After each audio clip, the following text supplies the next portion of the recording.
Hi, I want to talk a little bit about leaky gut and chronic fatigue. As you all know, I got into Chinese herbology because I had chronic fatigue. So this is a fascinating subject for me.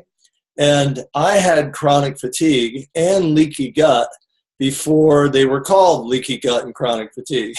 In fact, they were just coming up with the names for chronic fatigue back then. And at the time, most people just thought you were making it up. You were hypochondriac.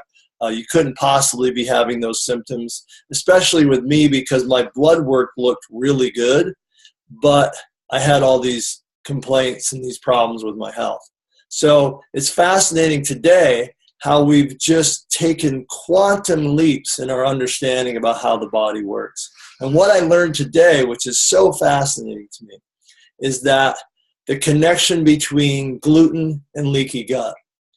Gluten has this effect of when every time you eat it, the lining of your stomach actually separates. Now think about this. Your gut, what they call your gut, your digestive system, is only one cell thick. It's called an epithelial cell. It's the same type of cells that line your arteries and all over your body, but they're the protective layer in your gut between you and your food. And there's only one cell thick separating that. So when you eat gluten, basically your body produces a chemical called zonulin, which then causes those cells to just slightly separate. And in that separation, some of that gluten makes it into your system not fully digested, so your immune system has to react to it. Now, think about the fact that if you're eating wheat all the time, like most people do 3-4 times a day, you have it with every meal, whether it's your toast, your bread, whatever you're making that day, and it's in so many other products. If you're doing that every single day, you're always creating this opening.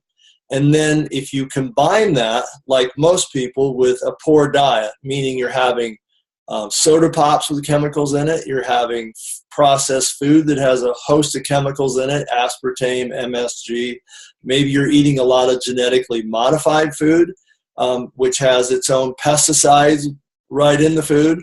And so you're taking all these things in and having that reaction.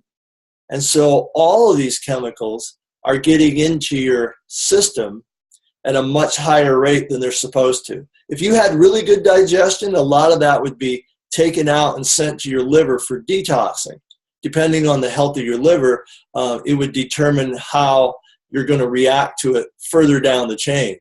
But with a lot of people, if you have inflammatory issues, it's not making it down the chain. Inflammatory issues are almost always happening in your small intestine, in your gut. And it's happening because of this opening, this separation, which is now making you chemically sensitive to almost every single thing that you eat.